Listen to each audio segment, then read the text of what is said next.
ETF index mutual funds నేర్చుకుని stock మార్కెట్లో రాణించాలనుకుంటున్నారా? వెంటనే ఈ నెంబర్కి కాల్ చేయండి.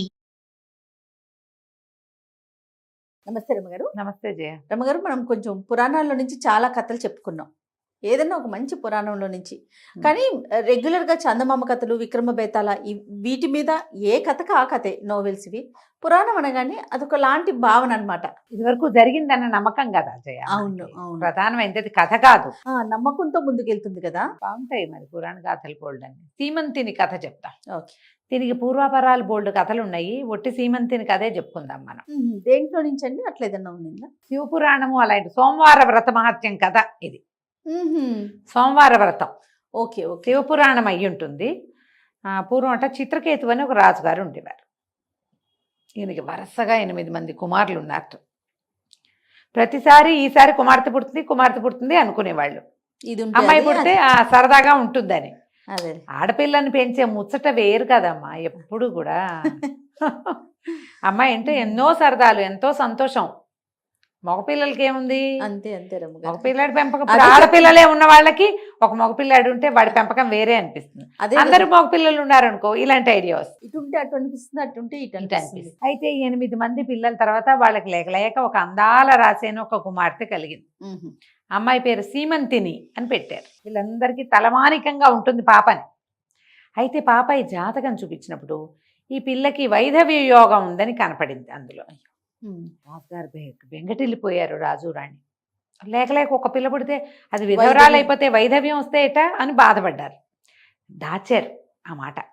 కానీ కొంతకాలం తర్వాత ఆ నోవులు ఈ వ్రతాలు చేయించేటప్పుడు పిల్లకి తెలిసిపోయింది విషయం. తనకు తెలిసిపోయి ఆ అమ్మాయి ఏం చేసిందంటే పరమేశ్వర ఆరాధన చేసేది, సోమవార వ్రతం చేసేది. సోమవారం నాడు ఏమీ ముట్టుకునేది కదా అమ్మాయి. ప్రదోష కాలంలో పరమేశ్వరార్చన చేసి శివాభిషేకం చేసి బోల్డన్ని దానాలు చేసి అప్పుడు అన్నం తినేది.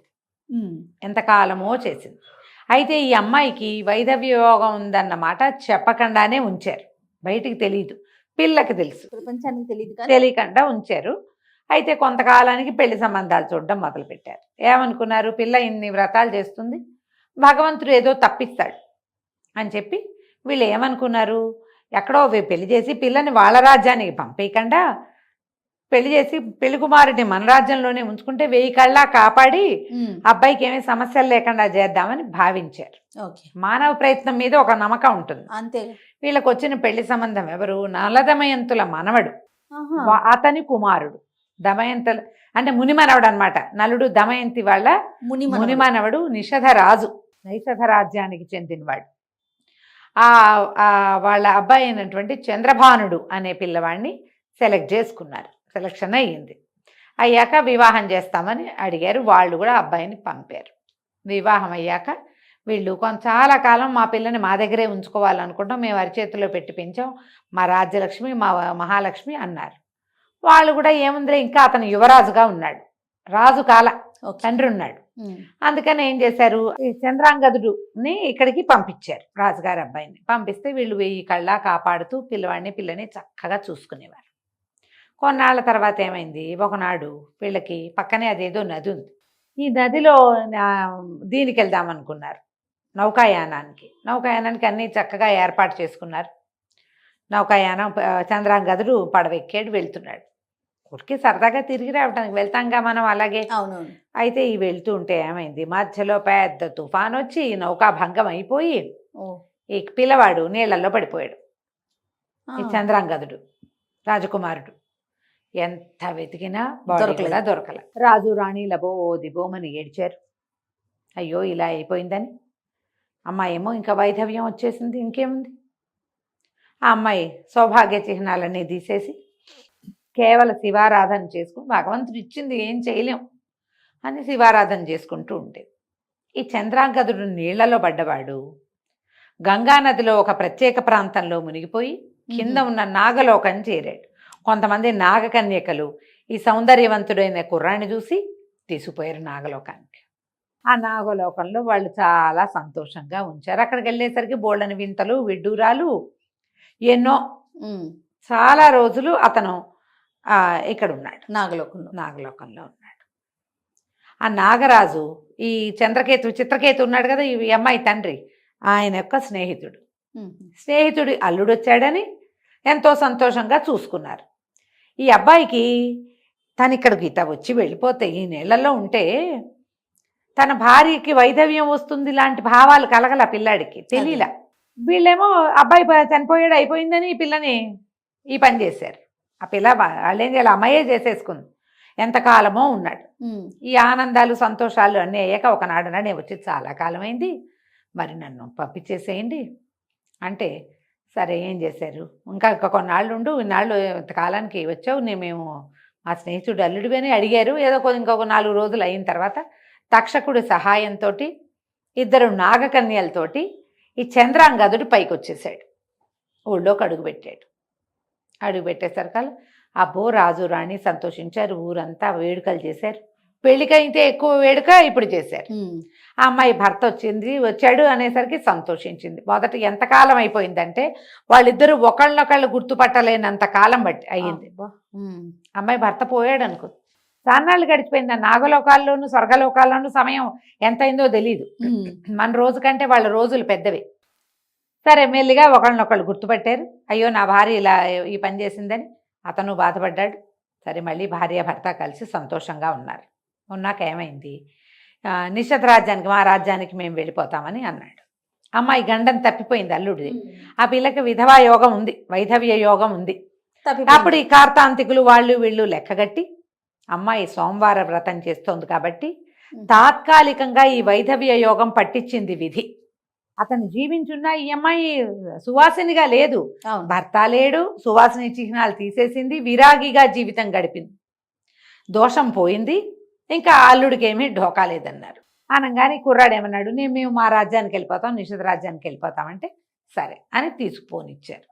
ఈ సీమంతిని ఇతను ఇద్దరు కలిసి చంద్రాగదుడు భార్య భర్తలు ఇద్దరు నిషధ రాజ్యానికి వెళ్ళిపోయారు. ఆ అమ్మాయి ప్రతి సోమవారం నాడు విశేషంగా సోమవార వ్రతం చేసి సాయంకాలం అందరికీ దంపతులకి పూజ చేసి బాగా కానుకలు ఇచ్చేది, బంగారము అవి కానుకగా ఇచ్చేది.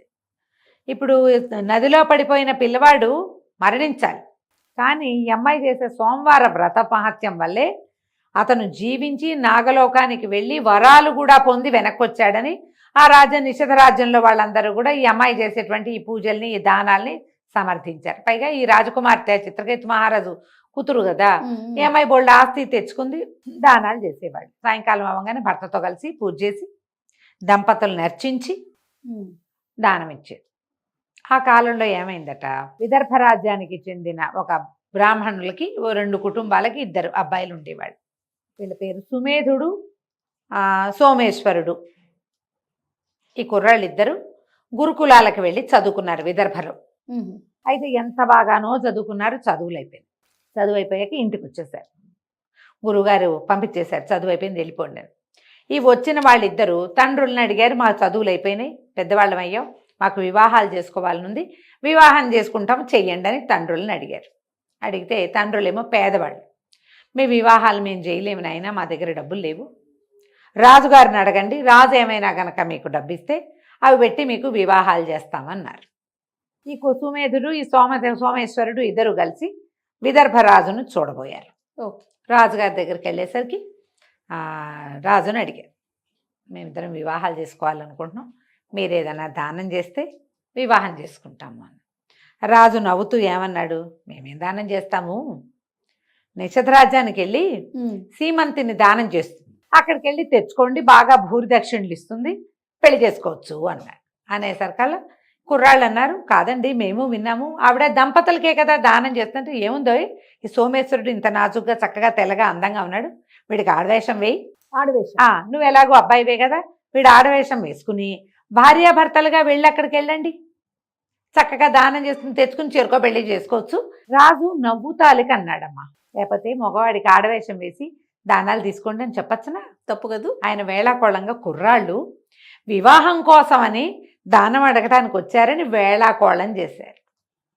ఈ కుర్రాళ్ళు ఇద్దరు ఇంటికి వెళ్ళి ఆవిడన్ని దానాలు చేస్తున్నప్పుడు మనం ఎందుకు చేయకూడదు అని ఆలోచించి సోమేశ్వరుడు అమ్మాయి వేషం వేసుకుని సుమేధుడు కుర్రాడుగానే బ్రాహ్మణ దంపతులుగా వెళ్ళారు నిషధ రాజ్యానికి. వెళ్ళిన తర్వాత ఎక్కడో దిగారు పూటకోళ్ళ ఇంట్లో. దిగుతారుగా సత్రంలో. దిగితే సోమవారం ఉదయమే ఆ సత్రంలో ఉన్న వాళ్ళు చెప్పారు, మీరు ఏదో కొత్తగా పెళ్ళైనట్టున్నారుగా, సాయంకాలం రాజ్యసభకి వెళ్తే అమ్మాయి గారు రాణి గారు నిషధరాణి సాయంకాలం పూజ చేసుకుని దంపతులైన వాళ్ళని అర్చిస్తుంది, బాగా దానం చేస్తుంది, వెళ్ళి తెచ్చుకోండి అని చెప్పారు. మన వాళ్ళిద్దరూ పోయారు. అంతఃపురం బయట అంతా పెద్ద విశేషంగా పందిళ్ళు గిందిళ్ళు వేసి బోళ్ళంతమంది సైనికులు వాళ్ళు ఉన్నారు. చాలా మంది బ్రాహ్మణ దంపతులు వెళ్తుంటే రండి రండి స్వాగతం అని తీసుకుపోతున్నారు. మన వాళ్ళిద్దరు కూడా పోయారు. చక్కగా తెల్లగా నాజుగ్గా ఉన్న సోమేశ్వరుడు ఆడవేషంలో మరీ ముచ్చటగా ఉన్నాడు. లోపలికి వెళ్ళిన తర్వాత సరే వీళ్ళకి అర్చన జరిగింది. భార్యాభర్త కలిసి కాళ్ళు గడిగి బొట్లు కాటికలు అన్నీ పెట్టి కుశలం కనుక్కుని భోజనం పెట్టి బోల్డ్ అంతా బంగారము డబ్బు ధనము దానం చేశారు. అన్నీ పుచ్చుకుని ఇంటికి వచ్చారు. ఓకే, ఇంకేముంది ఇంటికి వెళ్ళిపోదామని ఆడవేషం తీద్దామనుకున్నాడు మనవాడు సోమేశ్వరుడు. అక్కడ ఏం చెప్పారు, సోమావతి అని చెప్పారు పేరు. సుమేధుడు సోమావతి. సోమావతి తాలూకు స్త్రీ వేషం ఊడి రాల. వీడు ఆడవేషంలో ఉండటానికి పెట్టుకున్నవన్నీ జుట్టు ఆ స్త్రీ సవేషానికి సరిపడా పెట్టిన సామగ్రి అంతా సహజంగా స్త్రీలకు ఉండేలాగా అయిపోయింది. బాగుంది. వాడు మామూలు అవల మగవాడు అవలేదు ఇంకా. అయ్యో, మగవాడికి ఉండవలసినవన్నీ పోయినాయి, ఆడవాళ్ళకు ఉండవలసినవన్నీ వచ్చేసాయి. లబో దిబో ఏం చేసినా వీడు మామూలుగా అవ్వలేదు. వాడికి తెలుస్తోంది నేను స్త్రీగా మారిపోయాను అని. అక్కడి నుంచి ఈ పక్కనుండ సుమేధుని చూస్తే సిగ్గేస్తోంది కూడాను. ఆ లక్షణాలు కూడా వచ్చేసాయి. ఏం చేయాలో తెలియలే. ఇద్దరు ఈ ధనం సామాగ్రి అంతా పుచ్చుకుని పరిగెత్తుకుంటూ ఇంటికి వెళ్ళారు. తల్లిదండ్రి ఆశ్చర్యపోయారు. పిల్లాడు తమ కొడుకు ఆడదానిగా మారిపోతే ఏ తల్లిదండ్రులకి ఇష్టం ఉంటుంది? అక్కడి నుంచి నానా గందరగోళము అయ్యింది. విదర్భరాజు దగ్గరికి వెళ్ళారు. రాజుగారు ఆశ్చర్యపడిన నవ్వుతాలు కన్నాను, చేశారుట్రా మీరు అన్నాడు. చేశారు. చేశాక ఇప్పుడు ఏం చేయాలి? అక్కడి నుంచి కార్తాంతికుల్ని వాళ్ళని వీళ్ళని పిలిచి అంతా జయించి ఎవరో మహర్షి గారు వస్తే నారద మహాముని వచ్చేటప్పుడు ఆయన్ని అడిగారు, ఇలా జరిగింది, ఇప్పుడు దీనికి పరిహారం చెప్పమంటే, సీమంతుని చేత స్త్రీగా దానం తీసుకున్నందుకు వీడికి స్త్రీ లక్షణం వచ్చింది. ఆమె చేసిన సోమవార వ్రత ఫలితం ఇది. భగవంతుడు కూడా దీన్ని మార్చడు. సోమావతిగా కంటిన్యూ చేసి ఈ సుమేధుడికి ఇచ్చి పెళ్లి చేసుకోండి అంతే. అంతే తప్ప రెండో మార్గం లేదు దీనికి. కానీ ఆ సోమవారం నాడు ఆ అమ్మాయి చేతి నుంచి తీసుకోవటం వల్ల, దానం తీసుకోవటం వల్ల వీళ్ళు విశేషంగా జీవిస్తారు. మీ అమ్మాయికి వచ్చిన ఇబ్బంది ఏమీ లేదు, హాయిగా ఉంటుందన్నాక ఇంకేం చేస్తారు, విదర్భరాజు తనే పూనుకుని ఈ సుమేధుడికి సోమావతికి వివాహం చేశారు. తర్వాత సోమవార వ్రతాన్ని గురించి ప్రచారం చేశారు. అంత ఫలితాన్ని ఇస్తుంది. ఆమె దంపతులుగా భావించింది కాబట్టి వాళ్ళు దంపతులు అయిపోయారు. అదే ఇది సోమవార వ్రత మహత్యపు కథల్లో ఇది చెప్తారు, సీమంతిని కథ. ఓకే, బాగుంది కదా? చాలా బాగుంది రమ్మగారు. ఇప్పుడు మనం సప్త శనివారాల వ్రత కథ చెప్పుకున్నాం కదా, అట్లాగే సోమవార వ్రతానికి ఒక ప్రత్యేకమైన నియమాలు ఉంటాయా? సోమవారానికే ఇప్పుడు ఈ పుస్తకాల్లో పురాణాల్లో చెప్పబడిన విధానాలు కొన్ని కనపడతాయి జయ.